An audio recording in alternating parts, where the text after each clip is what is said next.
Mesdames et messieurs, un nouveau jeudi de cosmologie à ciel ouvert, après la relativité générale, après le Big Bang, nous continuons dans ce monde qui est maintenant le monde contemporain, en considérant, grâce au professeur, à notre collègue le professeur Francesco Pepe, directeur du département d'astronomie de notre université, nous allons considérer ensemble tout ce qui a rendu possible l'exploration de cet immense univers qui a commencé à se découvrir dans son immensité à l'époque de Galilée et Kepler, que nous avons également considéré. Il fera son exposé, le professeur Francesco Pepe, puis Jean-Daniel Macchi, qui était venu, vous vous rappelez, pour la séance sur les cosmologies bibliques et du Moyen-Orient, lui posera les questions que l'exposé de Francesco Pepe susciteront. Mais sans attendre davantage, et ensuite, bien sûr, ce sera le public qui pourra intervenir. Sans attendre davantage, je te laisse la parole. Merci. Voilà, bonsoir à toutes et à tous. Le titre de l'exposé, il me stresse parce que je dois parler de tout et de la révolution de pensée. Alors, je ne pense pas que j'y arriverai. Surtout, je ne pense pas être capable d'expliquer vraiment ce qui a déclenché des révolutions de la pensée dans l'histoire des sciences. Donc, je vais essayer quand même, à travers une toute petite partie de l'astronomie et de l'astronomie observationnelle, qui est la spectroscopie, qui a été mis en parenthèse dans le titre.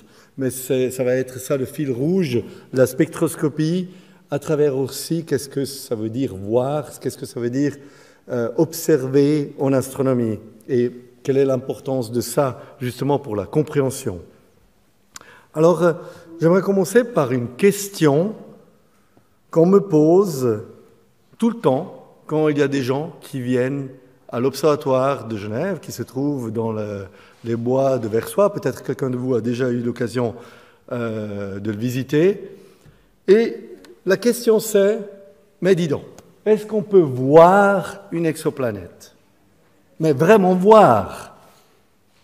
Alors j'ai dit, oui, qu'est-ce que vous entendez par voir? Oui, mais voir, une photo. Je dis, oui, bon, qu'est-ce que je dois dire? Il y a une magnifique photo ici.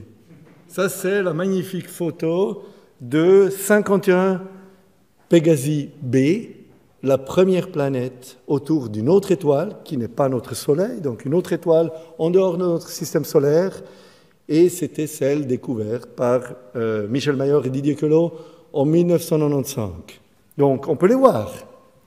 Sauf que ça, ce n'est pas une photo. Ça, c'est une image d'artiste. Mon Dieu. C'est parti. Comment on peut arrêter le Cisco Jabber? Alors, ça c'est... Ouais. Donc c'est une image d'artiste, c'est un dessin, c'est pas une photo. C'est une représentation artistique. Alors on ne peut pas les voir. C'est ça la réponse. Je pense qu'aujourd'hui on peut dire qu'il y a quand même quelques exemples. Là je vais en montrer quelques-unes sur la droite.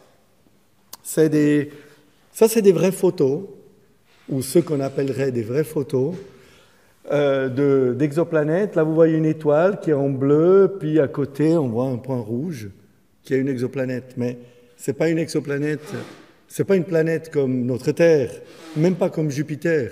C'est une planète qui est 10 fois plus grande et aussi en masse, pas seulement en taille, que notre Jupiter. Donc oui, elle est 10 fois plus loin de son étoile que notre Jupiter. Donc, c'est une exoplanète, on peut le dire, oui, Mais c'est un cas très très particulier qu'on ne connaît pas dans notre système solaire et c'est tellement grand et tellement distant de l'étoile qu'on arrive à le voir. Il y a d'autres exemples de très très belles images. Je fais par exemple la deuxième avec l'interféromètre ALMA dans le désert d'Atacama au Chili. C'est des radiotélescopes presque submillimétriques, on dit, mais en tout cas comme des radiotélescopes qui sont séparés, éloignés de 10 km. Ça leur donne un pouvoir de résolution qu'on peut aller voir des disques autour d'autres étoiles où il y a de la poussière, du gaz, où juste en ce moment, il y a des anneaux qui se forment et à l'intérieur desquels il y a des planètes qui se forment.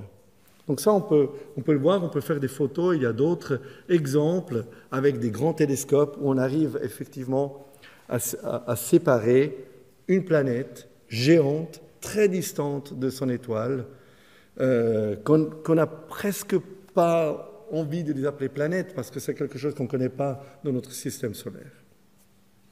Donc, ça, c'est ce qu'on arrive à faire aujourd'hui avec des vraies photos, voir.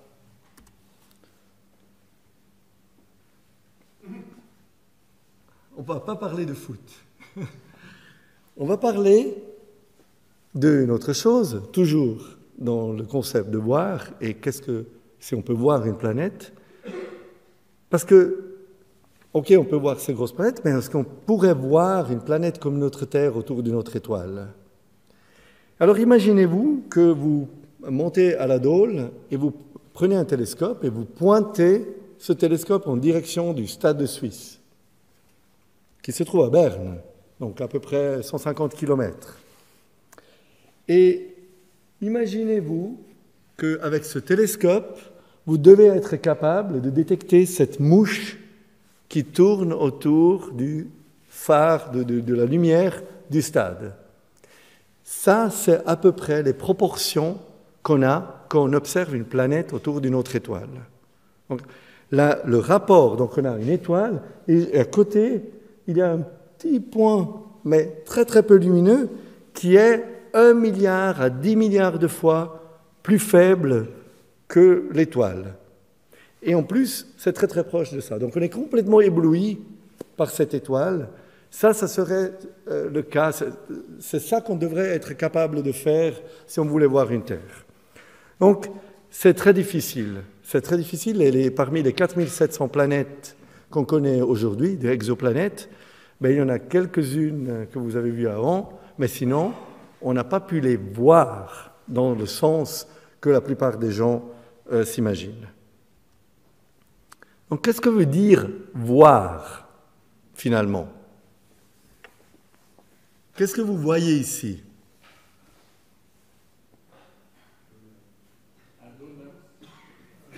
Très bien. D'autres idées?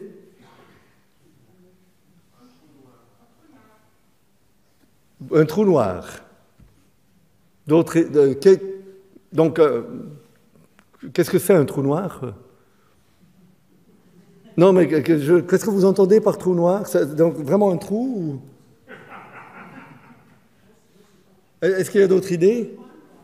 Un point noir? D'autres idées? Un écran?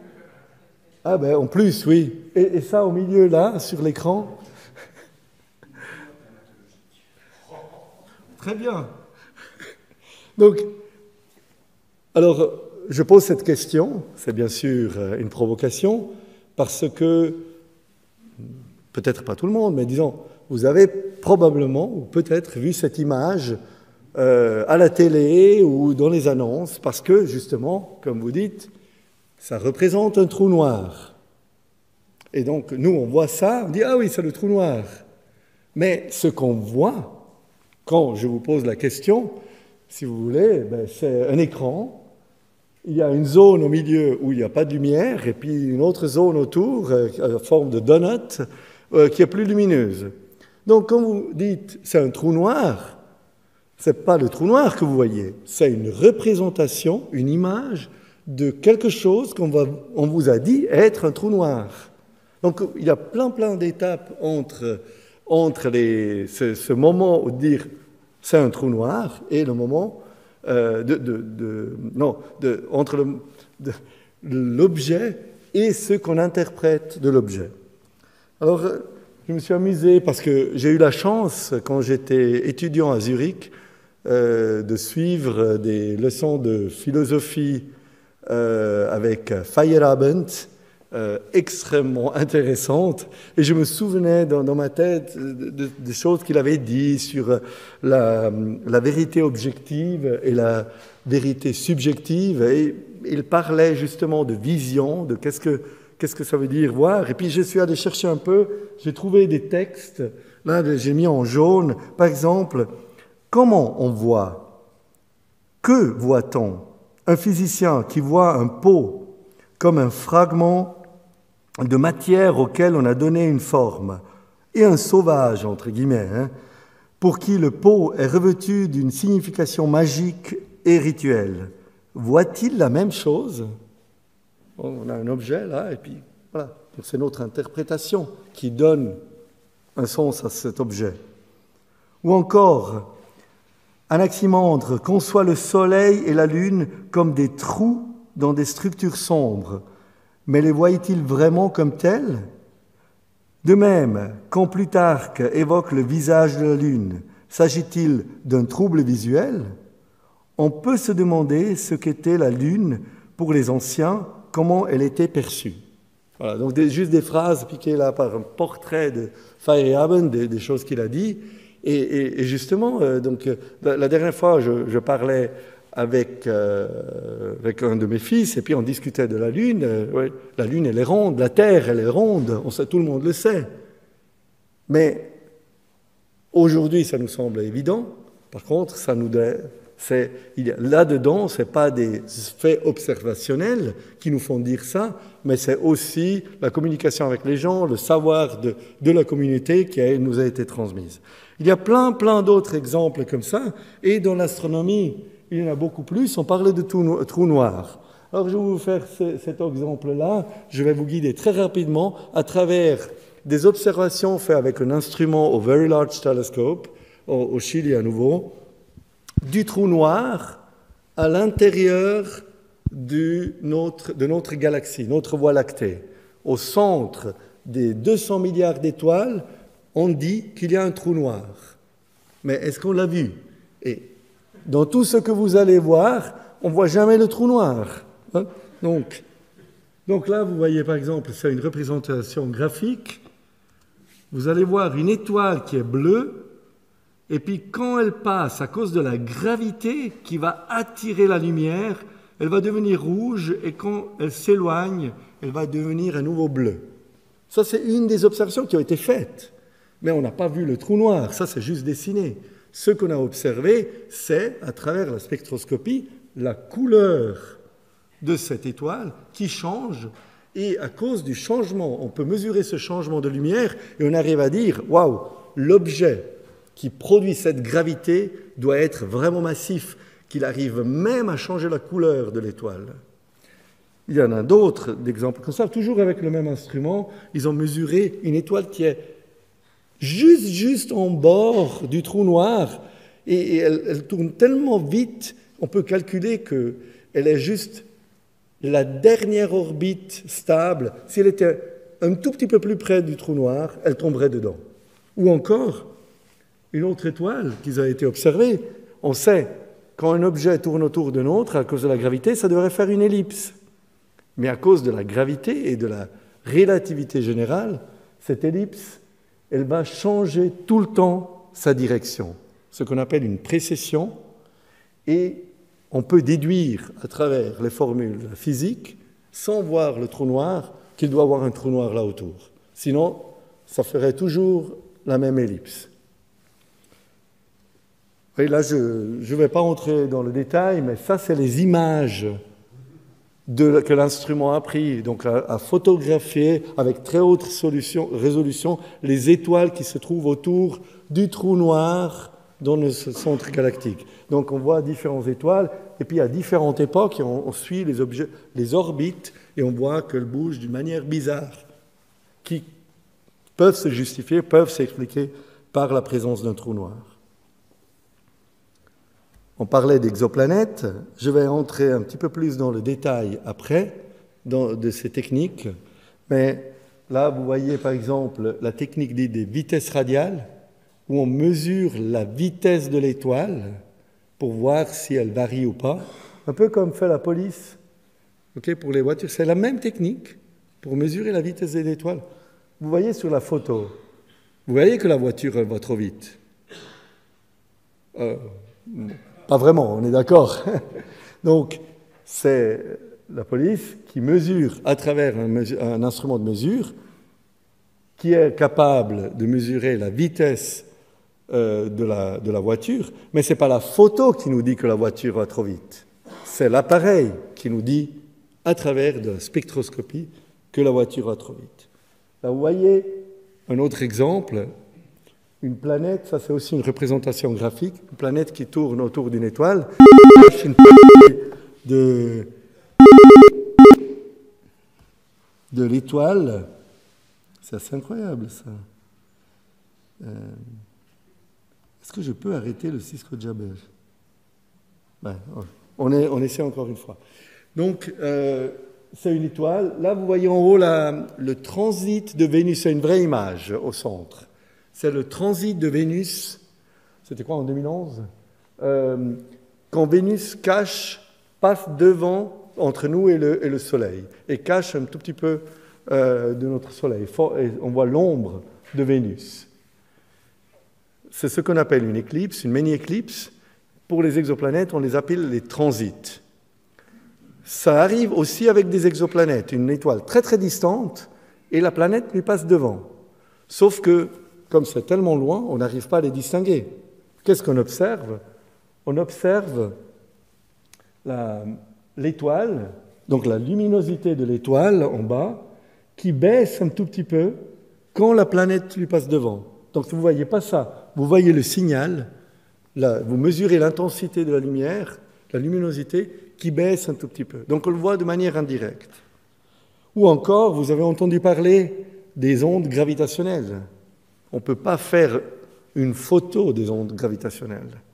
On peut, à travers des interféromètres, des grands instruments de mesure, on peut mesurer la distance dans deux directions et à une précision juste incroyable qui correspond à un cheveu, à la taille d'un cheveu, rapporté à la distance entre ici et la prochaine étoile qui se trouve à 3 années-lumière. Okay? Ça, c'est la précision de mesure qu'ils arrivent à faire. Et ils essayent de voir si l'espace se déforme, s'il y a un des deux bras là que vous voyez à droite, se raccourcit plus que l'autre. Et ça nous dit qu'il y a des ondes gravitationnelles qui sont arrivées, sans faire d'image. Donc, je vous fais tous des exemples pour dire que voir, ce n'est pas forcément une photo. Voir, c'est acquérir des données que après on va interpréter, on va stocker, et puis on va... justement, on doit d'abord stocker, on doit les traiter normalement, c'est ce que fait notre cerveau, et à la fin, on lui donne une interprétation. Tout ça, ça fait partie du processus voir. Et la spectroscopie, c'est un des éléments importants, parce que, comme disait justement Antoine de Saint-Exupéry, on ne voit bien qu'avec le cœur, l'essentiel est invisible pour les yeux. Je dirais la même chose pour la spectroscopie dans l'astronomie. On peut faire des super belles images, mais c'est à travers la spectroscopie qu'on arrive à aller à l'intérieur et à comprendre la physique des objets, et pas seulement la beauté. Parce qu'il y a bien sûr aussi l'aspect esthétique, mais si on veut comprendre un tout petit peu plus de la physique, eh bien la spectroscopie, c'est le bon outil. Alors, j'aimerais passer un tout petit peu 2 minutes sur l'histoire de la spectroscopie, parce que ça montre aussi que ce n'est pas quelque chose de... Voilà, aujourd'hui on invente la spectroscopie, il faut qu'on y entre dedans, qu'on comprenne. Et vous connaissez tous le prisme ici, ou un prisme. Vous avez aussi des effets prismatiques, comme par exemple les arcs-en-ciel, ou le miroir de la salle de bain qui est illuminé par les lumières, et puis vous voyez un petit spectre lumineux avec toutes les couleurs, comme vous le voyez là. Eh bien, Newton, à un certain moment, il a voulu faire une expérience. C'était donc encore la fin du XVIIe siècle. Il a voulu faire une expérience. Il a dit, mais je suis curieux de voir. Donc qu'est-ce qui se passe si je fais passer la lumière blanche à travers un prisme? Ok, ça se divise en toutes les différentes couleurs. Et si je prends après juste une petite partie, par exemple le rayon qui apparaît vert là, donc de ce spectre, de cette lumière, je prends juste une petite partie et je le fais passer à nouveau à travers un prisme, est-ce qu'à nouveau ça va se décomposer en différentes couleurs? Mais il fait cette expérience et il voit que non, ça reste vert. Si je prends juste la partie verte et je la décompose encore plus, ça reste vert. Donc il en conclut certaines caractéristiques de la lumière. Il fait aussi une autre expérience. Il prend tous ces rayons de toutes les couleurs et avec une lentille, il les recombine. Il les fait à nouveau fusionner, si on veut, et il voit que ça redevient blanc. Donc il comprend là que la lumière blanche, elle est composée en atomes, il les appelle, de couleurs, de différentes couleurs, qui composent la lumière blanche. Donc que la blanc, ce n'est pas une couleur, mais c'est l'effet de plusieurs couleurs ensemble, comme d'autres couleurs sont l'effet de la superposition des différentes couleurs de base qu'il définit ici en jaune, rouge, vert, etc., ce que vous voyez là.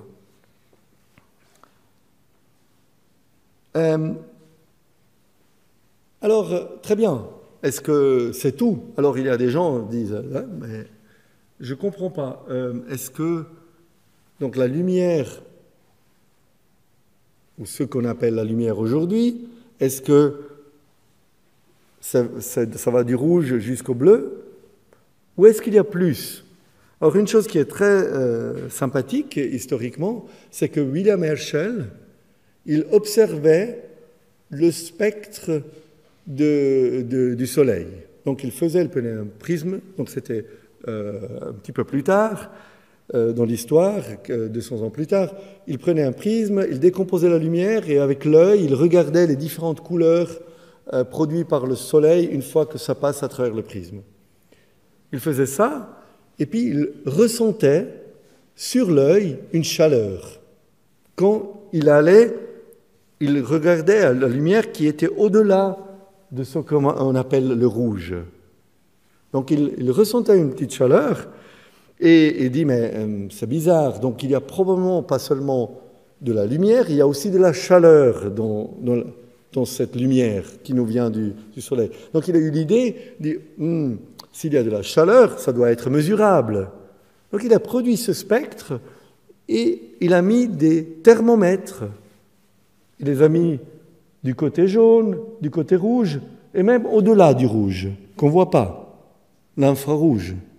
Ça, c'était le moment où il a découvert la lumière infrarouge. On ne la voit pas avec l'œil, mais les thermomètres le voient. La même chose a fait Ritter quelques années plus tard, 2 ans plus tard, mais de l'autre côté. Il a dit, s'il y a l'infrarouge, peut-être il y a aussi quelque chose en delà du bleu, du violet. Là, mais par contre, avec les thermomètres, ça ne marchait pas. Les thermomètres mesuraient seulement du côté rouge. Et il a pris de la chlorure d'argent, donc le papier imbibé dans la chlorure d'argent, qui change ses caractéristiques quand on l'expose à la lumière ultraviolette. Donc il a mis du papier là, il a vu, c'était 30 ans avant la découverte des plaques photographiques argentées, mais là il avait déjà eu l'idée et il a découvert avec cette méthode la lumière ultraviolette. Donc, qu'ils ont appelé respectivement Herschel, parce que il a ressenti comme un effet thermique, il a appelé la radiation thermique, et Ritter a appelé de l'autre côté la radiation oxydante, parce que ça fait oxyder ce chlorure d'argent. Et c'est comme ça que donc on a trouvé ce spectre qu'aujourd'hui on sait être la radiation électromagnétique, c'est un champ électrique et magnétique combiné, décrit par les équations de Maxwell, que j'imagine tout le monde a gravées sur son bras, parce que tout le monde doit les connaître, mais qui sont justement la base de la connaissance, si on veut, de la lumière, et donc le moyen le plus important qui transporte l'information d'autres astres, de tout l'univers vers nous. Il y a d'autres moyens, on en parlait d'ondes gravitationnelles, de particules, mais les ondes électromagnétiques, c'est un des outils les plus importants d'un astronome et d'un astrophysicien, qui sont décrits justement par ces équations de Maxwell. Le spectre électromagnétique, comme vous pouvez le voir ici, on sait aujourd'hui, à travers cette description de Maxwell, que c'est des ondes. Des fois, ça prend la forme de particules aussi, mais c'est des ondes, en tout cas, qui changent leur longueur d'onde. Donc, ces ondes peuvent être à plus grande fréquence, avec des petites oscillations, donc une petite longueur d'onde, ou des oscillations électromagnétiques de plus grande longueur d'onde ou basse fréquence. D'un côté, donc là, vous avez des échelles qui donnent les ondes, la longueur des ondes. Vous pouvez imaginer les ondes à la surface de l'eau. Eh bien, la longueur d'onde, c'est la distance entre deux vagues. Eh bien, l'électricité ou les ondes électromagnétiques font la même chose, sauf qu'on ne les voit pas ou pas toutes. Et donc, ces échelles-là que vous voyez en bas, ça donne la taille de ces ondes. On passe de la radioastronomie, les ondes radio, les mêmes qui sont utilisées pour transporter les ondes radio de vos téléphones, de la radio, des ondes thermiques qui sont à peu près à cette échelle-là, pour aller aux rayons X ou rayons gamma, qui sont aussi des ondes électromagnétiques. Là, vous voyez le spectre visible, ce que nous, on peut voir avec l'œil, mais c'est seulement une petite partie du spectre électromagnétique. Et ce que vous voyez encore en bas, c'est que ces ondes correspondent à une énergie ou à une température. Quand vous voyez une étoile qui a l'apparence très bleue, c'est parce qu'elle est très très chaude. Alors c'est exactement le contraire des robinets à la maison. Bleu, ça veut dire extrêmement chaud en astrophysique. Parce que la lumière, quand un corps émet à haute température, ben c'est surtout la lumière bleue qui va être émise.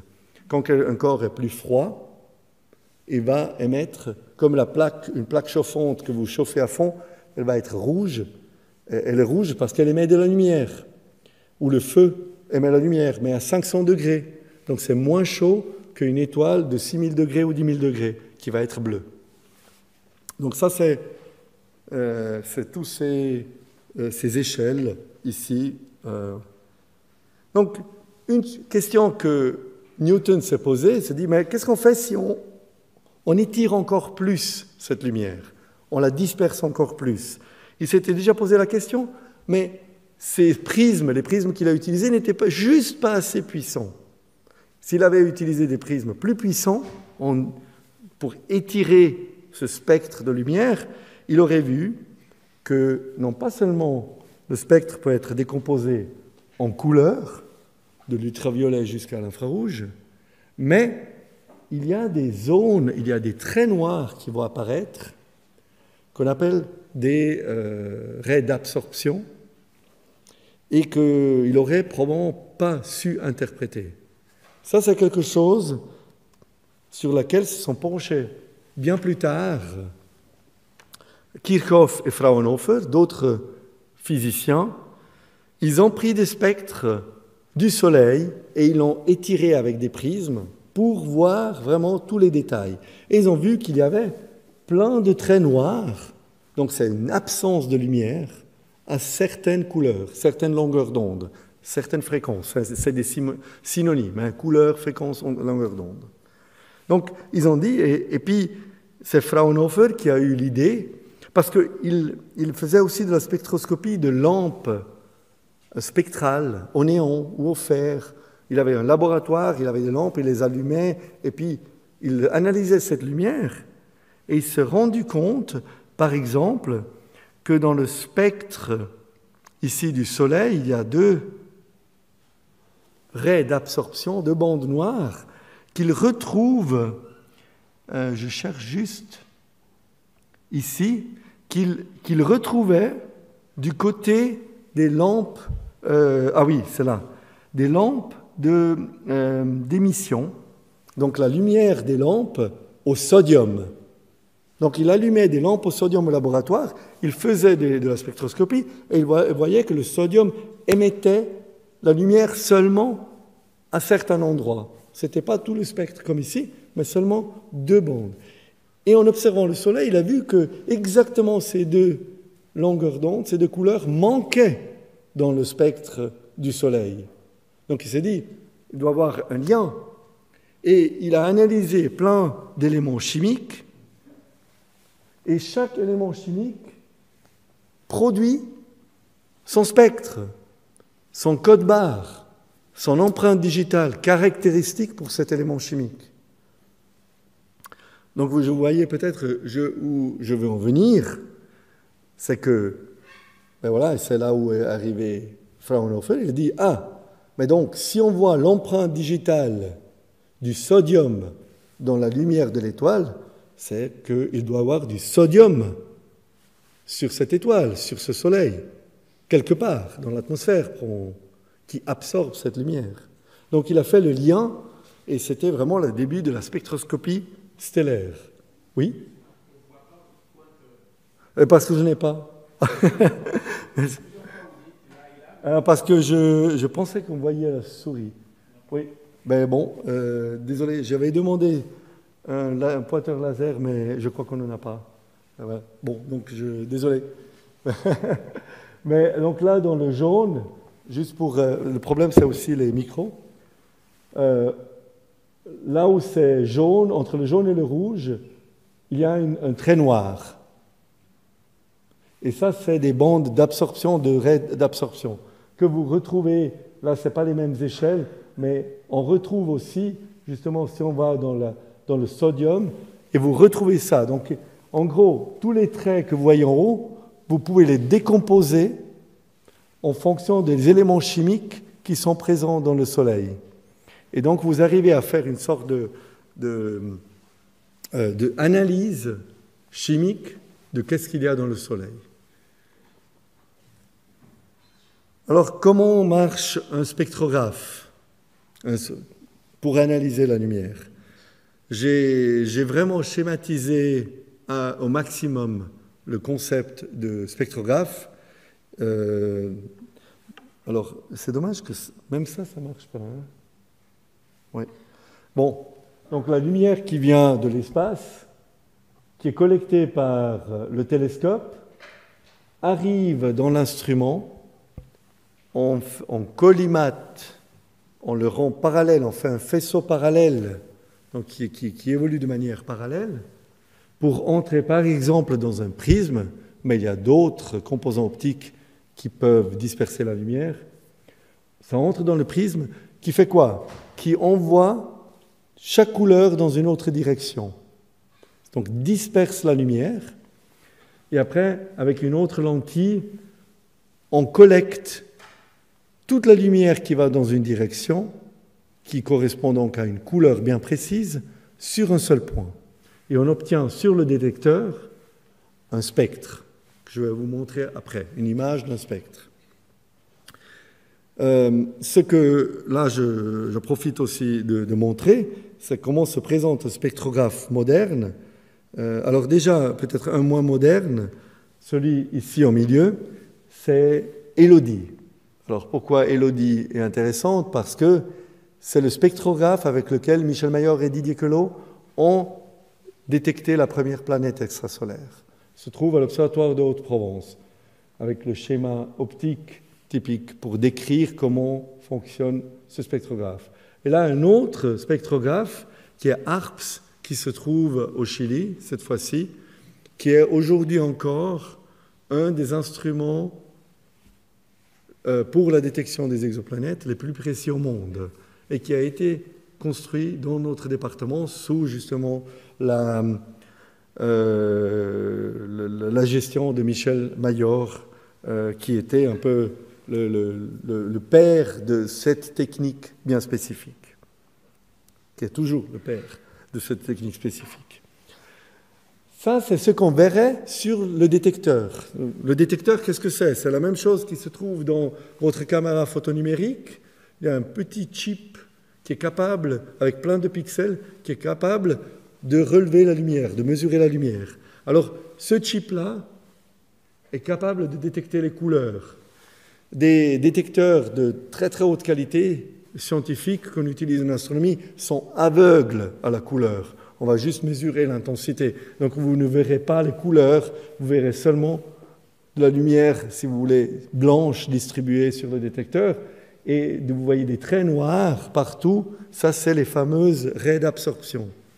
Ce que va faire l'astrophysicien, c'est qu'il va extraire de cette image l'information pour en produire un spectre qui est en gros une séquence de nombres qui vous donne à quelle couleur, à quelle longueur d'onde on a combien de lumière. Et ça, c'est ce qui équivaut après au code barre qu'on va analyser pour voir qu'est-ce qu'il y a dans ce spectre. Qu'est-ce qu'on peut apprendre de ça? Là, vous voyez à nouveau un spectre qu'on a mesuré avec un de nos instruments. En haut à droite, c'est tout le spectre visible. Cette fois-ci, je n'ai pas mis les couleurs, j'ai juste mis la longueur d'onde qui correspond aux couleurs du visible. Donc cette fois-ci, on entre, si vous voulez, dans le monde des astrophysiciens. On oublie les couleurs, ça nous intéresse relativement. On veut savoir quelle est la fréquence ou la longueur d'onde. Et on va mesurer dans cet espace-là, quels sont les éléments chimiques. J'ai fait des zooms aussi là-dessus pour voir comment ça se présente s'il étire un petit peu plus. Qu'est-ce qu'on peut apprendre de ça? Ça, c'est un spectre stellaire. Il y a des quantités d'informations énormes là-dedans. Il y a des milliers de raies, chacune avec une profondeur différente. Donc, on peut commencer à étudier les conditions physiques, quelle est la température sur l'étoile, quelle est la pression, quelle est la gravité à la surface. Est-ce que c'est comme sur la Terre ou c'est beaucoup plus... on serait beaucoup plus lourd. On peut étudier la composition chimique. Est-ce qu'il y a de l'hydrogène, de l'hélium, du fer? Justement, on parlait de sodium. Il y a du sodium dans l'atmosphère de notre Soleil. Et tout ça. Mais on peut aussi comprendre la cinématique. Est-ce que la surface bouge? Est-ce que le Soleil tourne? Tout ça, on peut le voir dans le spectre. Ou encore, qu'est-ce que va faire l'étoile à travers sa vie? Donc l'évolution. Parce qu'une étoile, le Soleil, ce n'est pas un objet rigide. Il y a des taches qui apparaissent, il y a une évolution, il y a les cycles magnétiques et tout ce genre. Donc ça, c'est une mine d'or d'informations que, couplée avec la théorie, la physique et les simulations, nous permettent de comprendre qu'est-ce qui se passe à l'intérieur d'une étoile. La même chose, vous pouvez le faire avec les galaxies. Les galaxies, c'est un ensemble d'étoiles, des milliards d'étoiles, et ils ont un spectre différent. Par exemple, on trouve des raies d'émission, cette fois-ci, donc la lumière qui est émise à certaines longueurs d'onde dans les galaxies, qui nous permettent de faire quoi?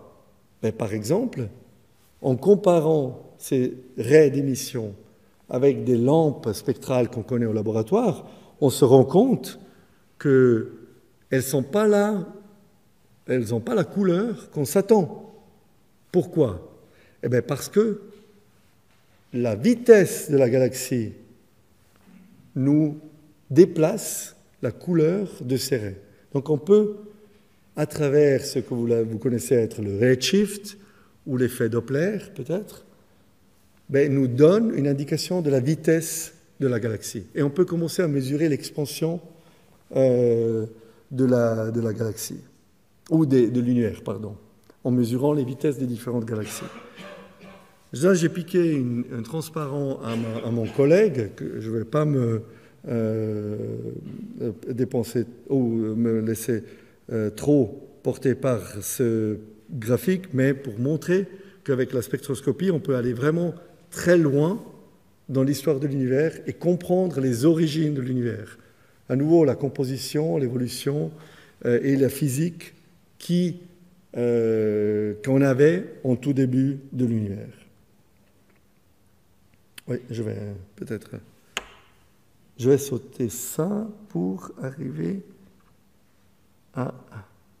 Oui, alors peut-être quand même. Là, vous voyez un spectre, à nouveau, d'une galaxie très lointaine,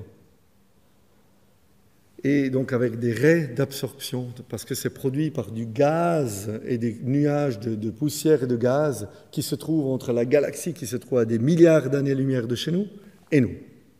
C'est absorbé et on voit un spectre. Ces raies, à nouveau, sont décalées parce que la galaxie, elle bouge par rapport à nous, avec une très grande vitesse. Imaginez-nous, avez-vous entendu parler du fait que notre galaxie est en expansion? Donc ça veut dire que non pas seulement elle devient plus grande, mais en plus cette expansion-là, elle s'accélère. Mais comment on peut savoir ça? Il y a différentes méthodes. Mais une méthode serait d'aller regarder une galaxie lointaine à des milliards d'années, attendre quelques années et remesurer le spectre. Et si ce spectre s'est décalé un peu, on sait que la vitesse entre nous et cette galaxie a changé avec le temps. Et si la vitesse a augmenté, on sait que l'univers est en expansion et s'accélère. Sinon, peut-être, il est en expansion, mais ça décélère, ça se ralentit. J'aimerais finir les 5 minutes, je peux encore, sur les exoplanètes, revenir à nouveau sur les exoplanètes. Parce que c'est vraiment là où on voit d'une manière assez remarquable la méthode indirecte. Donc là, par exemple, l'étoile au milieu, la planète qui tourne autour, que vous ne voyez pas normalement, pour les raisons que j'ai expliquées avant. Donc, comme on va faire, on va voir l'effet de la planète sur l'étoile et on observe l'étoile. Par exemple, en regardant sa vitesse. Et on regarde si la vitesse de l'étoile bouge avec le temps. Si l'étoile elle est toute seule dans l'espace, elle va bouger toujours à la même vitesse. Mais s'il y a une planète qui tourne autour, par la gravité, ça va la faire bouger. Ou alors par les méthodes des transits, ou par la méthode de l'astrométrie, on regarde cette fois-ci la position de l'étoile dans le ciel qui va bouger s'il y a une planète autour. Donc il y a ces méthodes indirectes, et donc je vais peut-être juste encore la répéter ici. Donc on observe l'étoile et on regarde à travers l'effet que je vous ai montré avant, à travers la spectroscopie, on regarde si ce spectre se décale et on peut mesurer la vitesse de l'étoile. Là vous voyez le spectre qui se décale avec le temps et la vitesse à laquelle ça bouge. Je ne sais pas si c'est tout clair. Alors je vais faire une petite expérience. Voilà. Vous pouvez peut-être fermer les yeux et me dire ce que vous entendez.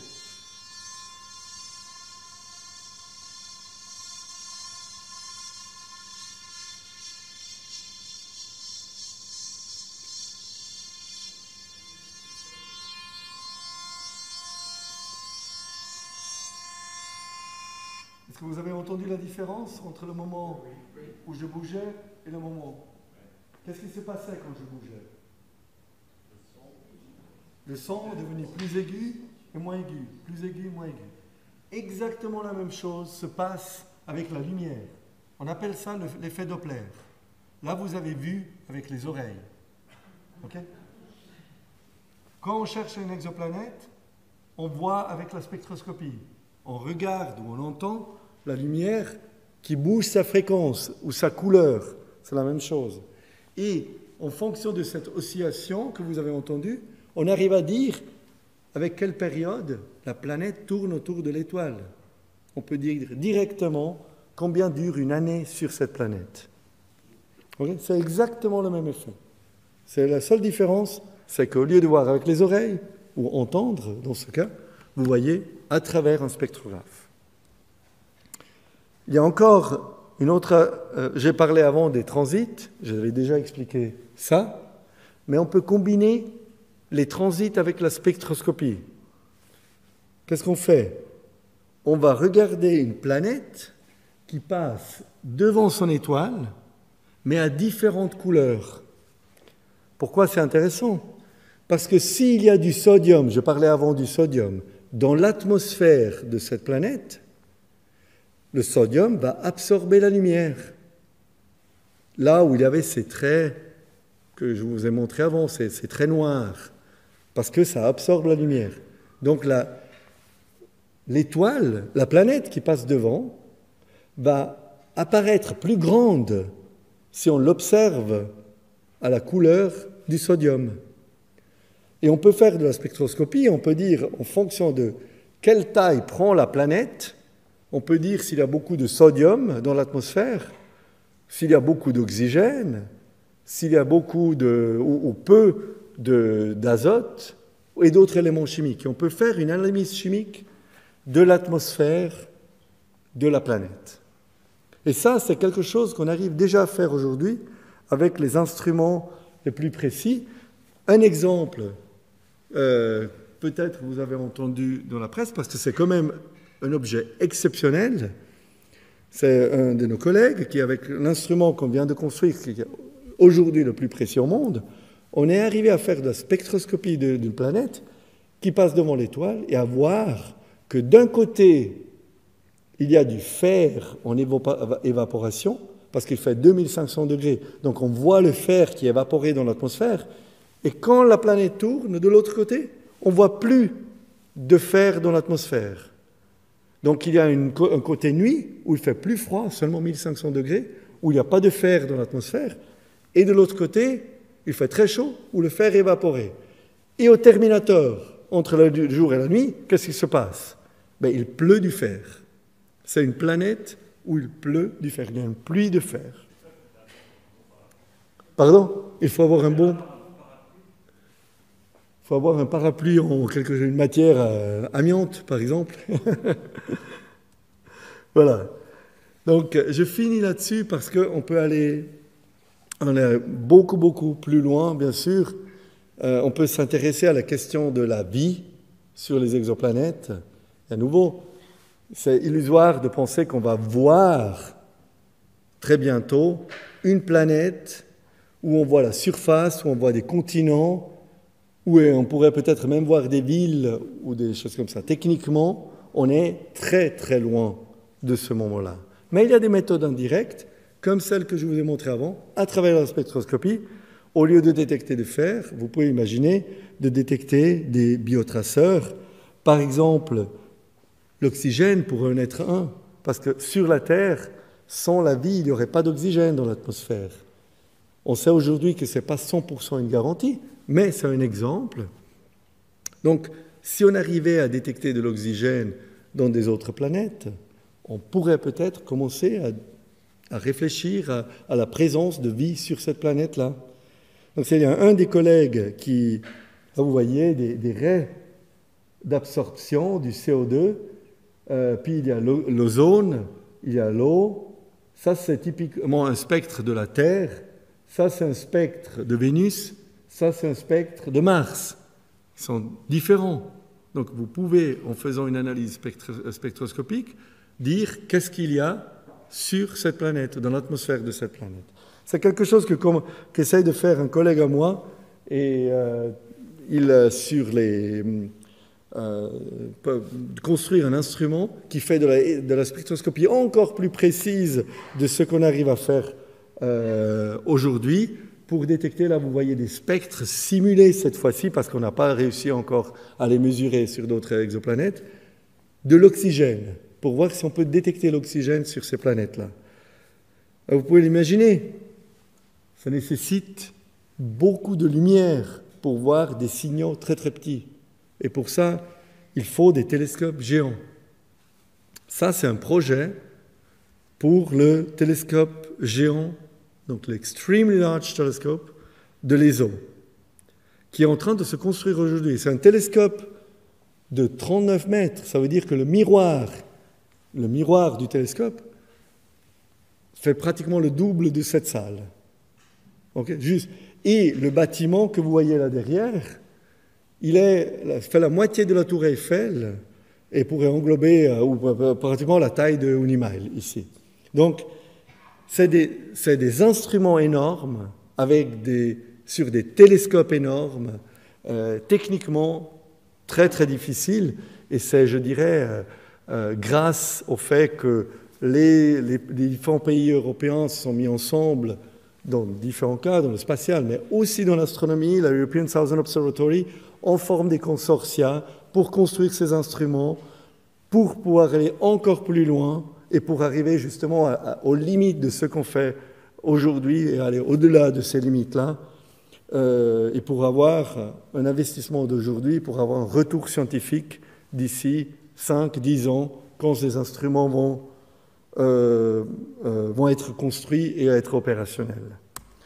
Et je finis par ça, parce que je l'ai retrouvé par hasard en cherchant un peu de slides dans mon ordinateur, cette magnifique vignette de Mix et Remix, où il s'agissait de voter si on voulait entrer dans l'espace européen, voilà, où la Suisse participe. Je pense que c'est vrai, la Suisse participe à ces magnifiques projets, Genève participe, mais bon, surtout dans ces temps-là, il faut faire attention à ne pas perdre peut-être des occasions uniques, parce que, vous savez, les programmes européens de la science, mais aussi il y a plein d'autres collaborations avec l'Europe qui sont arrêtées pour des raisons que personnellement, moi, je ne comprends pas trop, certainement de bonnes raisons, mais ça met en péril vraiment la collaboration scientifique et je dirais le progrès tout court. Et je m'arrêterai là. Et voilà, je vous remercie pour l'attention.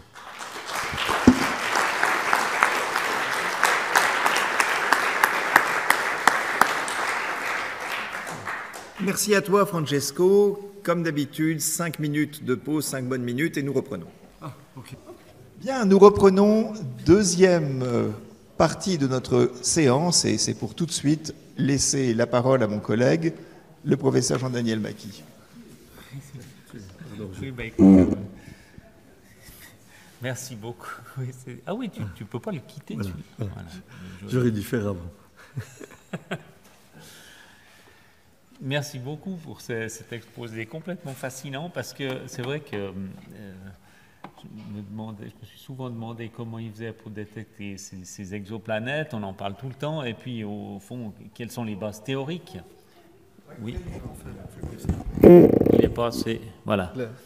Oui, non. Alors, donc, je me suis toujours demandé, au fond, comment c'était possible de détecter ces exoplanètes d'un point de vue strictement théorique.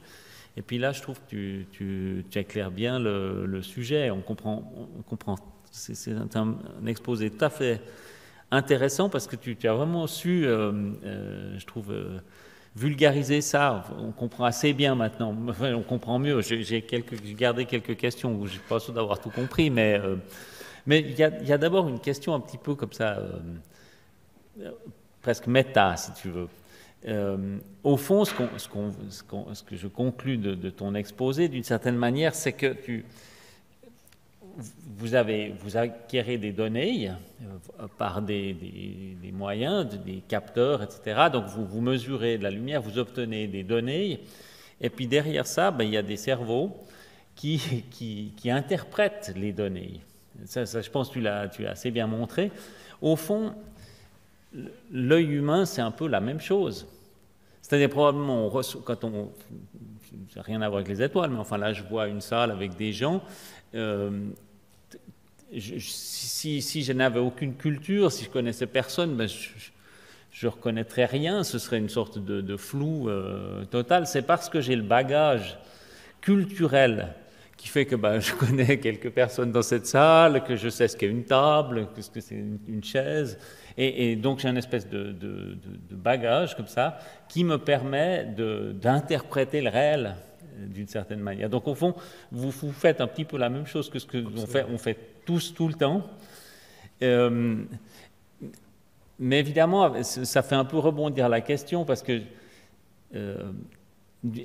nous, dans nos perceptions, on n'est jamais vraiment sûr qu'on perçoit tous les choses, comme tu le disais très bien. Est-ce qu'on perçoit tous la même chose quand on voit? Certaines, probablement pas, en fait. Enfin, disons, en tout cas, pas tout à fait la même chose. C'est un peu une illusion de penser que le fait de voir reproduit le réel. C'est l'illusion de notre cerveau. Je ne sais pas si c'est une illusion, oui, disons, mais c'est une représentation. Oui. C'est justement je n'ai pas développé ça, mais cette question de réalité objective, ou vérité objective et vérité subjective. Oui. Parce qu'à un certain moment, on doit interpréter avec nos moyens à nous. Et donc, il y a forcément une phase subjective. Donc, est-ce que, ça c'était une des questions justement, est-ce que la vérité objective existe tout court? Est-ce qu'il y a quelque chose qui est vu exactement de la même manière par tout le monde? Et ça, alors justement, c'est toute une discussion de Feyerabend. Moi, j'étais fasciné quand je l'entendais, parce que, voilà, tout simplement, elle dit, ça n'existe pas. Okay? Après, une possibilité, c'est de dire, il y a un être supérieur qui, lui ou elle, a la vérité objective. Et cet être supérieur connaît toute la vérité. Mais bon, comme nous, on est obligé d'interpréter, nous, on aura toujours et seulement la vérité relative à nous. Et moi, je trouve que on peut pousser à l'extrême dans tous les côtés, mais tu disais, est-ce qu'on n'est jamais sûr de ce... Moi, je le vois même dans un échange d'emails. Vous envoyez un email, vous êtes un peu fâché, ou vous recevez un email, et puis vous lisez le mail, et en réalité, ça dépend de comment vous le lisez, encore plus de comment l'autre l'a écrit. Et puis, des fois, un mot où si on ne connaît pas la personne, la même phrase va être interprétée d'une manière totalement différente. Donc ça commence, vous voyez, mais tu as raison. Nous, dans l'astrophysique, on fait ce que fait l'œil au niveau du corps. L'œil, justement pas seulement l'œil. Le cerveau derrière l'œil. Il y a déjà la lumière qui doit nous parvenir, qui ne dépend pas de l'œil. Donc l'œil ne peut que recevoir, est passif dans l'histoire. Ça n'a pas toujours été comme ça. On n'a pas toujours su que le regard, la vue était quelque chose de passif. Donc on doit déjà le recevoir, on doit regarder les yeux ouverts. Il y a une transformation optique, ça va sur la rétine, c'est transformé chimiquement, il y a des signaux électriques qui partent, qui doivent être enregistrés quelque part dans le cerveau, doit être traité et peut-être changé et transformé. Voilà. Nous, on fait exactement toutes ces étapes avec un télescope, avec un instrument, avec l'électronique, avec l'analyse des données, le stockage des données et l'interprétation par le scientifique. C'est exactement la même chose. Puis je me demande, vous avez aussi des débats d'interprétation? Bien. Absolument. Absolument. Oui, parce que disons, en t'entendant, on se dit, ouais, ils sont quand même forts. Hein. Nous, on est tout le temps en train d'interpréter. Personne n'est jamais d'accord. En sciences bibliques, c'est typique. Hein, donc, est-ce que vous avez ce genre de débat où il y a une espèce de consensus de fond sur plein de choses? Alors, on est obligé de se mettre d'accord au moins sur des choses qui nous paraissent évidentes. Donc, on peut pas toujours reconstruire tout à partir du... Oui, mais qu'est-ce que c'est un photon? Mais qu'est-ce que... on est obligé de partir. Donc, et cette base, ce socle, il grandit. Il grandit. La physique relativiste de Galilée ou le Newton, etc. Donc, on grandit, on construit là-dessus. Et donc, normalement, on essaye d'expliquer et d'interpréter tout avec ce socle de connaissances qui est généralement accepté. Mais par contre, c'est là où on voit les génies, parce qu'à un moment où on pense qu'on arrive à expliquer tout, eh bien, il y a quelqu'un qui dit « mais là, il y a un truc qui cloche » et qui vous invente la physique relativiste, la relativité générale ou la physique quantique pour expliquer des phénomènes autres. Puis du coup, vous devez revoir tout. Ou Michel Mayor qui arrive à un moment où tout le monde disait « oui, mais bon, dans notre système solaire, Jupiter, beaucoup plus grand que la Terre, Jupiter est à 5 fois la distance Terre-Soleil. Donc, si on fait un calcul, c'est normal que ce soit comme ça, parce qu'une planète aussi grande ne peut pas exister plus près de l'étoile, parce qu'il n'y a pas assez de matière pour la former. Donc, c'est normal qu'elle soit à 5 fois la distance Terre-Lune. Donc, on ne va même pas chercher des planètes comme Jupiter tout près de l'étoile. Et il y a Michel Mayor qui arrive, qui dit « Attends, laissez-nous quand même regarder. » Il regarde, qu'est-ce qu'il trouve? Un gros Jupiter qui est tout près de son étoile. Personne ne s'attendait à ça. Et je dirais que c'est ça, et c'est ça qui mérite le prix Nobel. C'est d'avoir fait quelque chose que d'autres personnes n'auraient pas fait. Parce que oui, bon, on est tous d'accord. Mais la science, elle vit aussi justement du scepticisme, du sens critique. Et pour répondre juste encore, on présente ce qu'on pense être des résultats établis, mais ça ne veut pas dire qu'il nous arrive de manière aussi claire que ça. Il y a toute une discussion, un débat scientifique avant qu'on ose montrer des résultats, dire voilà, on pense que c'est comme ça. Et alors, on passera aussi à la salle, mais j'ai encore juste une ou deux petites questions, mais c'est plus de compréhension. Avec l'histoire des transits, tu vois, de planètes, je me suis toujours demandé, au fond, vous avez un signal de couleur de l'étoile, enfin de la lumière de l'étoile, tout d'un coup il change, très momentanément, et puis hop. Comment vous êtes sûr que c'est une planète et puis que c'est pas une mouche qui passe devant le télescope ou bien un événement qui se produit entre nous et le Soleil en question ou l'étoile en question, à un autre endroit, disons, d'une certaine manière. Vous avez des moyens de distinguer ça? Alors, il y avait une histoire qui circule d'un fameux astronome qui avait détecté du soufre, l'élément chimique donc, dans l'atmosphère d'une étoile bien particulière. Et puis, il a répété l'observation. Mais des fois, en début de nuit, c'était là, et puis les observés, c'était pas là, et on ne comprenait pas. Donc il était presque en train de publier, écrire le papier pour dire ouais, une étoile avec du soufre. Comme ça, on voit jusqu'au moment où ils se sont aperçus que c'était l'opérateur du télescope qui allait tous les jours à la même heure s'allumer. Une clope. Voilà. Donc ça existe. Ça existe. Il y a des histoires plus ou moins drôles, et il faut toujours se méfier des explications trop jolies pour être vraies. Alors, moi, je suis plutôt un instrumentaliste, donc on construit un instrument qui déjà est très... Et si ça marche du premier coup, du coup, je me méfie vraiment comme la peste. C'est pas possible. Souvent, il y a un truc qui cloche. Voilà. Donc, il faut avoir, je crois... donc, il y a ces effets-là. Dans le cas concret des transits, je pense que c'est plus simple. Une mouche, elle n'apparaît pas avec la précision d'une montre, comme tous les 32,76 jours devant le télescope.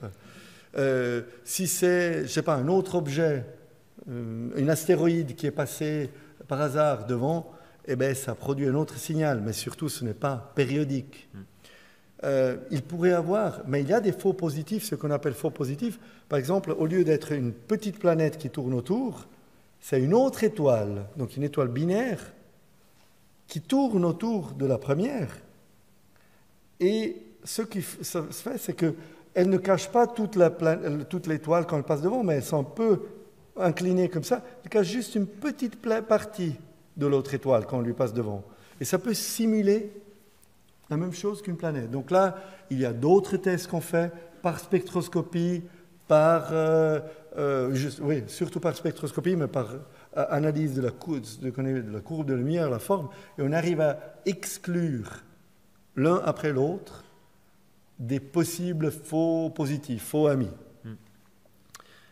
Pour ces transits, j'aimerais quand même aller dans l'autre sens, parce que c'était un des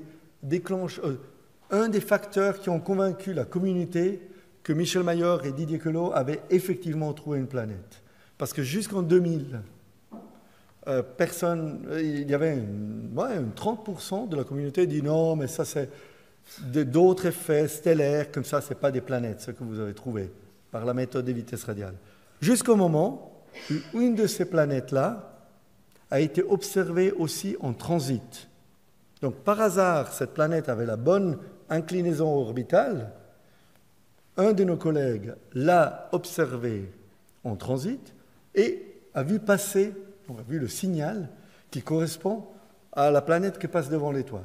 Alors, si on a des vitesses radiales qui montrent qu'il y a quelque chose qui tourne autour de l'étoile, plus le transit, et en plus, les données correspondent, il faut vraiment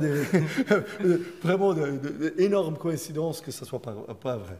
Et de ces planètes-là, maintenant, on en a des centaines. Donc, on arrive à dire avec certitude scientifique, qui n'est pas forcément absolue, mais on a toutes les preuves pour dire que c'est des planètes.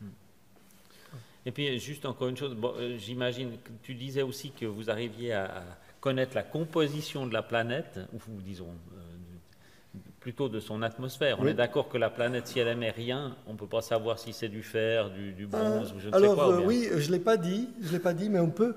On peut c'est toujours à la limite entre savoir et spéculer, parce qu'on a la quantité de données ou paramètres qu'on peut investiguer, elle n'est pas infinie, on a des moyens limités en termes de quantité de lumière. Mais pour ces questions de densité ou de composition de la planète, il y a quand même un truc. On peut peser la planète en mesurant les vitesses radiales, parce que plus la planète est massive, plus elle va tirer fort sur l'étoile. Donc elle va la faire bouger plus. Donc on peut peser la planète. Et en même temps, on peut mesurer son diamètre avec les transits. Parce que quand la planète est grande, elle occulte beaucoup de lumière. Si elle est petite, elle occulte moins de lumière de l'étoile. Donc on peut mesurer directement son rayon. On mesure sa masse. On mesure son rayon. M divisé par R cube, ça fait la densité. On sait quelle est la densité. Eh bien, quand vous avez un bloc dans les mains qui fait la même taille, vous arrivez à dire, oh, est-ce que c'est du plomb, est-ce que c'est du polystyrène, etc. C'est la même chose en fait nous. On peut mesurer la densité et on peut dire, ça doit être plutôt rocheux, plutôt du fer, plutôt de l'eau, plutôt du gaz. On arrive à distinguer ces catégories. Après, il y a une marge d'erreur parce qu'on suppose, par exemple, qu'une planète rocheuse comme la nôtre est composée de silicates et de fer surtout. Après, s'il y a une planète faite de diamants, on ne peut pas la distinguer. Donc, parce qu'on ne sait pas. Donc, on doit quand même partir de ce qu'on connaît, et avec ce qu'on mesure, on arrive à spéculer sur la composition. Donc, on peut regarder aussi à l'intérieur. Oui. Ça, c'est fou. Mais une dernière chose, après je laisse la parole à la... Si on peut revenir au dia sur Mars, là. Ah, pas sur Mars? Oui, celui-là. Ah, on voit les trois. Voilà. Parce que, donc ça, c'est le problème de savoir s'il y a de la vie. Hein. Donc on voit que sur la Terre, on pense qu'il y en a. Hein. Peut-être. La vie, c'est sûr. Est-ce qu'il y a de la vie intelligente? Ouais, c'est un autre problème. Et puis, donc, le O3, c'est le O3 Oui, signe c'est de la l'ozone. vie. Oui. Ouais. Non, Et puis, ça pourrait, attention, à nouveau, vu, me montrer comme ça, on a l'impression, je ne veux pas faire comme au téléjournal, où on vous montre une image, et puis on vous fait croire quelque chose, mais non. Alors, c'est juste des spectres qui vous montrent la différence. Après, utiliser ça pour dire c'est une Terre ou c'est plutôt une planète comme Mars, ben, là, il y a de l'interprétation et il y a de la spéculation parce qu'on ne sait pas s'il y a d'autres types de planètes ou d'autres compositions qui peuvent produire le même spectre. Ouais. Et on ne sait pas, on ne peut pas démontrer que l'ozone existe seulement s'il y a de la vie. Ouais.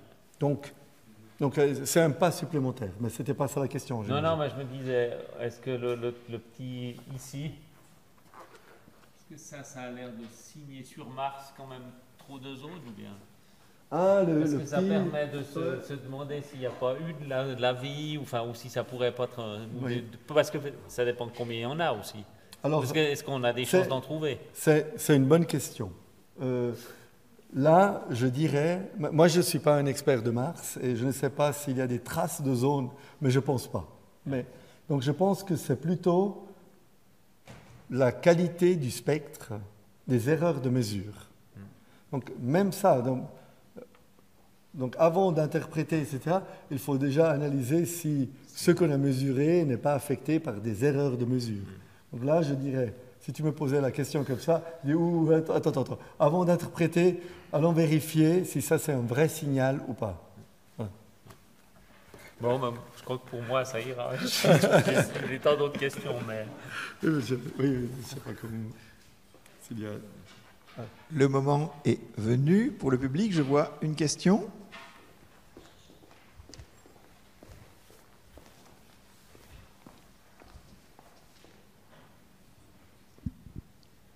Bonjour, moi j'avais une question sur... Enfin, si je comprends bien, quand on observe l'espace, on observe essentiellement le passé, et je me demandais si d'une quelconque manière ce fait intervient dans l'interprétation des données ou la réflexion qui découle de ce qu'on observe. Alors, je ne suis pas sûr d'avoir compris toute la question. Quand on observe des vitesses, on observe... Quand on observe l'espace depuis la Terre, on regarde le passé, non? Oui. Donc, est-ce que ça entre en compte dans les réflexions ou les conclusions qu'on tire de ce qu'on observe d'une quelconque manière? Ça dépend. Quand on observe loin, par exemple, si on s'intéresse à la cosmologie, l'histoire de l'univers, ça entre en compte directement. C'est parce que le temps est un des paramètres, est une des axes, et donc on veut savoir à quelle distance on observe, à quel âge de l'univers on observe, pour en tirer après, pour en dire des choses. Ça, c'est beaucoup moins important, par exemple, pour les exoplanètes, où on regarde notre voisinage en termes de la taille de l'univers. On regarde à quelques années-lumière, on regarde à l'intérieur de notre Voie lactée, de notre galaxie. Donc c'est notre voisinage. On s'intéresse moins à la distance et à l'âge de l'objet qui est en train de regarder à travers la mesure de sa vitesse relative. Aussi parce qu'on est dominé par d'autres vitesses, si on veut. La vitesse de l'étoile propre au mouvement local ne nous dit rien sur sa distance. Donc, si vous voulez, cette analyse historique de regarder dans le passé s'applique à l'univers à grande échelle. Pour l'univers autour de nous, on s'intéresse à l'âge, mais pour l'objet en question. Cet objet à quel âge? Mais là, il faut d'autres méthodes pour déterminer l'âge. L'âge d'une étoile, ça, on ne peut pas la mesurer directement. Oui. Est-ce que le fait que potentiellement l'univers était différent à ce moment-là fait que vous allez interpréter les données différemment? Est-ce que ça, vous le prenez en compte? Oui, alors à nouveau, pour l'univers à grande échelle, oui, on doit en tenir compte parce que ça fait partie de la mesure. Pour ce qui se passe localement, le fait de savoir que cette étoile qui se trouve à 3 années-lumière, on l'observe telle qu'elle était il y a 3 ans, du point de vue de l'astrophysique, ce n'est pas très important. Ça ne donne pas d'informations. Alors voilà, il y a juste, on est décalé, mais c'est tout. Donc il n'y a pas de signification physique derrière ça. Et voilà. Après, il y a un aspect philosophique de savoir on regarde dans le passé.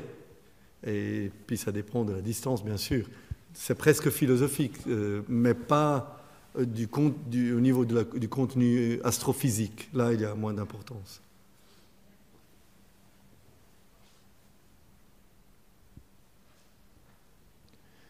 Je voudrais te poser une question de béotien.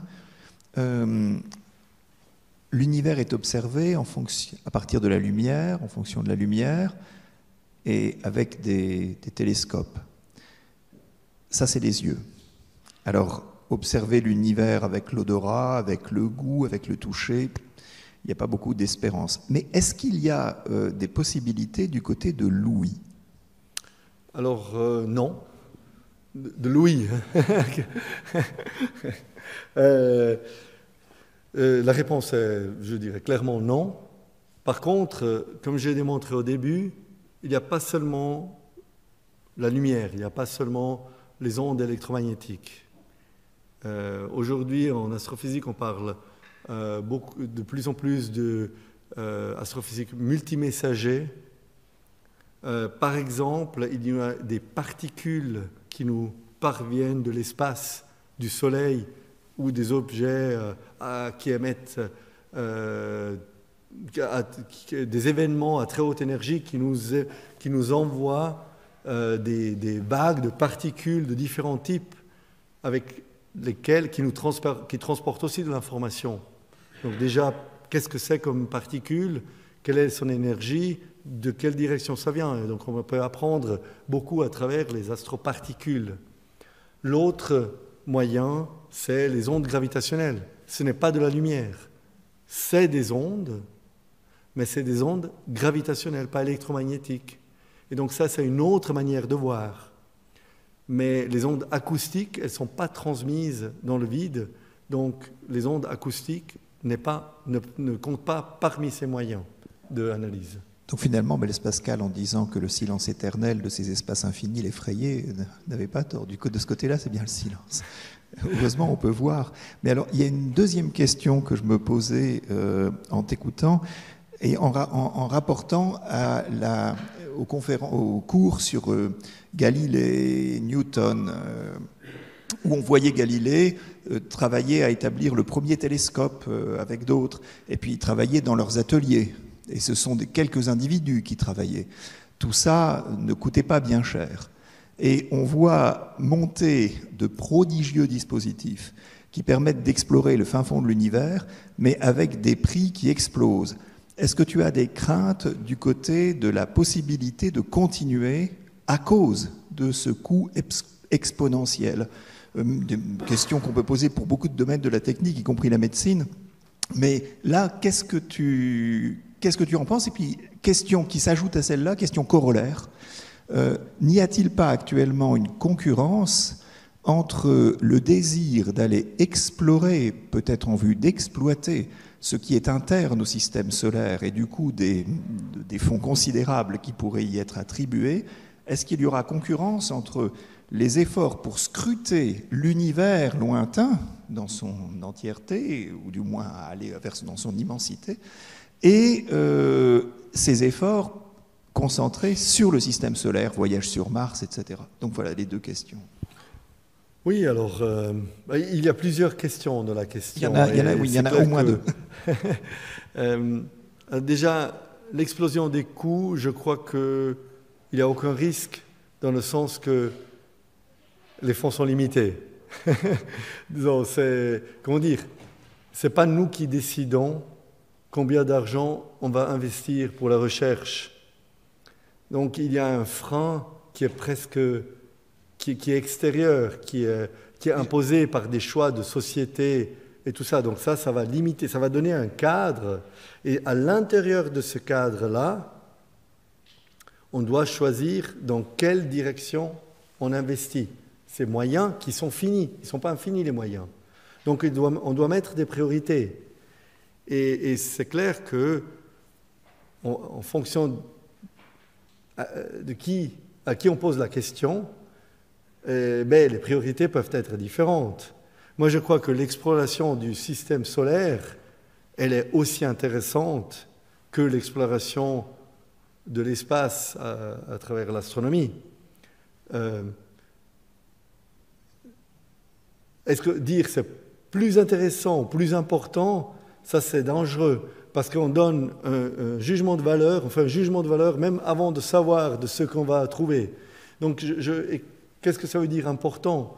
Est-ce que la compréhension, le fait de comprendre quelque chose, qu'on peut attacher une valeur à la compréhension tout simplement. Donc, je ne sais pas si, tu vois, c'est quand même une question relativement large dans laquelle se cachent des perspectives de ce qu'on espère trouver, de la question de curiosité, qu'est-ce qui intéresse le chercheur ou la chercheure en question, mais aussi quels sont les intérêts de la société, lesquels aspects qui intéressent le plus. Mais là derrière se cache aussi une manière de vendre, à nouveau entre guillemets, ou de présenter, parce que des fois, on peut faire croire que quelque chose est beaucoup plus intéressant que quelqu'un d'autre parce qu'on a mieux vendu.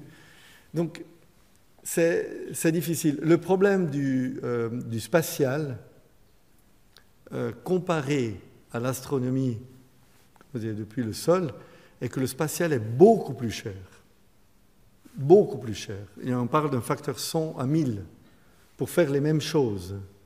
Alors, il y a des choses qui ne sont pas faisables depuis la Terre, hein, donc on est obligé d'aller dans l'espace. Mais on investit des ressources qui sont 100 fois à 1000 fois plus importantes pour aller dans l'espace. Je fais un exemple. Vous avez peut-être entendu parler du James Webb Space Telescope, qui va être lancé en décembre. Oui, et d'ailleurs sur le site de À ciel ouvert, si vous allez sur le site, sur la faculté, le site, il y aura dans quelques semaines un éditorial de Trinh Xuan Tuan, qui parlait la semaine dernière, sur l'ouverture, l'inauguration de cet extraordinaire télescope. Ouais. Donc moi, personnellement, je trouve que c'est un projet magnifique et je suis convaincu que le James Webb Space Telescope va avoir un peu le même impact que le Hubble Space Telescope, où je me souviens au début, quand il avait été lancé, il y avait ces problèmes d'optique et on voyait des caricatures où on voyait la Lune, Jupiter, tout déformé, et on voyait le taxpayer qui était aussi déformé et fâché parce qu'on avait investi 2 milliards pour envoyer ce télescope qui ne marchait pas bien dans l'espace. Mais la réalité, c'est que c'est un télescope qui a révolutionné notre vue de l'univers par ses moyens. Mais ça a coûté 2 milliards à l'époque. Je pense que le James Webb Space Telescope, et je croise vraiment les doigts que ça marche, mais va avoir le même impact. C'est un télescope qui est 3 fois plus grand en diamètre, pratiquement, donc 10 fois plus grand en surface collectrice, qui va explorer d'autres couleurs dans l'infrarouge plutôt que dans le visible, d'autres caractéristiques avec de la spectroscopie, de la photométrie. Ça va être incroyable, mais ça coûte 10 milliards. 10 milliards de dollars. Est-ce que c'est juste ou pas ? Moi, je ne me permets pas de juger ça. Je pense que c'est un investissement. Et je croise vraiment les doigts que ça va bien se passer parce que technologiquement, c'est juste incroyablement difficile. Ce on doit se poser comme question, c'est est-ce que ces 10 milliards... par exemple, le télescope géant que j'ai montré à la fin, le Extreme Large Telescope, il coûte 1 milliard. Il fait 40 mètres. pas 6. Donc, il y a encore un facteur énorme. Mais est-ce qu'on a le droit de comparer? Parce que, dans l'espace, si on veut faire un grand télescope, pour faire certaines choses, on doit aller dans l'espace. Donc, c'est des comparaisons qui sont difficiles et surtout, ça serait difficile aussi de juger a posteriori si ça explose ou s'il y a un problème, de dire « Ah, ça valait pas la peine ». Mais on doit essayer. L'alternative à ça, c'est de ne pas essayer. Et je crois que jamais rien n'a été fait sans essayer. Donc moi, je crois qu'il y a cette chose. Et après, c'est la politique, c'est les scientifiques, à travers leur argumentation, qui vont piloter et convaincre la société à investir dans un domaine plutôt que dans un autre, et tout ça. Et c'est à nous tous de décider du bon équilibre. Désolé pour la longue réponse, mais...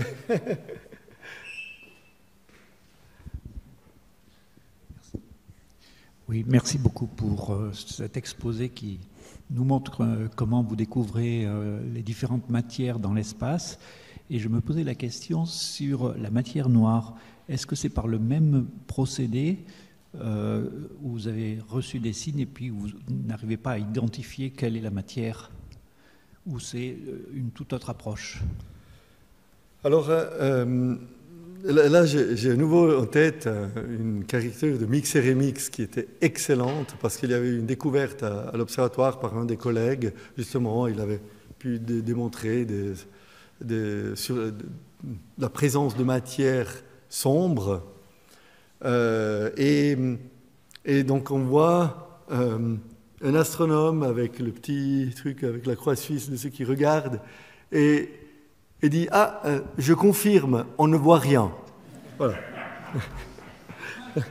Donc, la matière sombre, c'est un peu comme ce que je vous ai montré avant.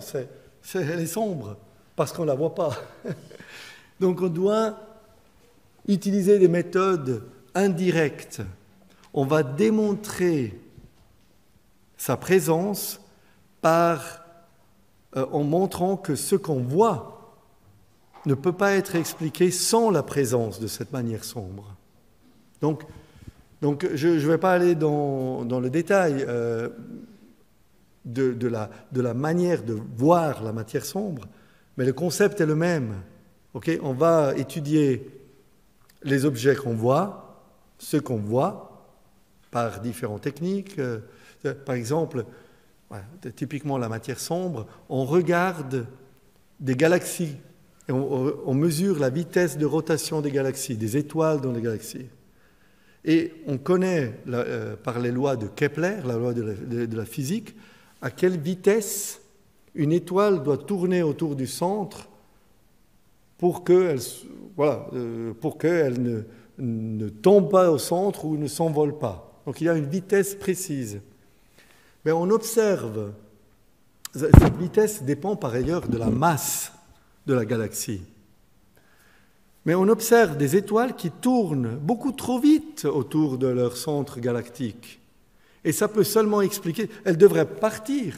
Elles sont tellement vite que la force centrifuge, si on veut, c'est comme sur des Luna Park, elle devrait partir, elle devrait sortir de sa galaxie, mais elle ne le fait pas. Parce que, apparemment, il y a de la masse, de la matière sombre à l'intérieur de cette galaxie qui crée une attraction de gravité qui la garde sur son orbite. Donc ça, c'est typiquement une méthode pour déterminer la quantité de matière sombre. On observe un phénomène qu'on ne peut pas expliquer autrement que par la présence de matière qu'on ne voit pas, donc la matière sombre. Est-ce que j'ai répondu à votre question ? Ah, mais alors, qu'est-ce que c'est la matière sombre ? J'en sais rien. Je connais seulement ses effets physiques. Mais la nature, ça c'est par ailleurs, vous voyez, c'est très typique de la physique. On connaît l'effet, on mesure les effets, l'impact. Mais c'est difficile. La nature des choses, c'est presque philosophique. Mais ça, c'est vrai pour toutes les choses. Donc, je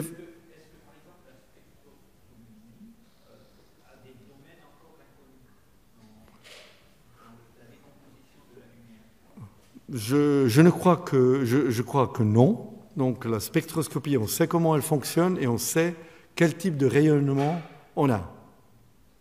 Jusqu'au moment où il y a quelqu'un qui vient et dit « Vous n'avez rien compris de la physique, il y a des lois qu'il faut modifier parce que, etc. » Et puis du coup, on découvrira qu'on peut aller plus vite que la lumière ou je ne sais pas quoi. Mais aujourd'hui, on pense tout savoir de la technique, de la spectroscopie. Oui, ma question c'était, depuis que vous avez dit que chaque élément avait une signature par des raies d'émission ou des raies d'absorption, est-ce que depuis qu'on fait la spectrographie des objets célestes, on aura trouvé une signature qui correspond à aucun élément connu sur Terre? Alors, éléments chimiques, je dirais que non. Parce que, par contre, il y a des molécules que vous pouvez trouver dans des conditions qui ne sont pas reproduites sur Terre. Parce qu'il faut une pression, une température et tout ça. Et donc, on a par exemple dans des nuages de gaz,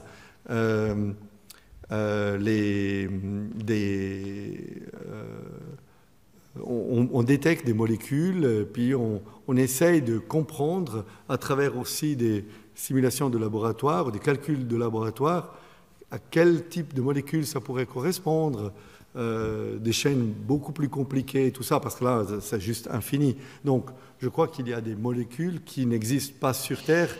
Ce n'est pas parce qu'on ne pourrait pas les produire, mais elles n'existent pas parce que ce n'est pas le bon environnement. Donc, oui, il y a, je dirais, de ces choses-là. Mais les éléments chimiques, je dirais, justement, on les connaît, on les a mesurés sur Terre pour pouvoir dire « Ah, ça c'est ça ». À ma connaissance, je n'aimerais pas me tromper, il n'y a pas de raie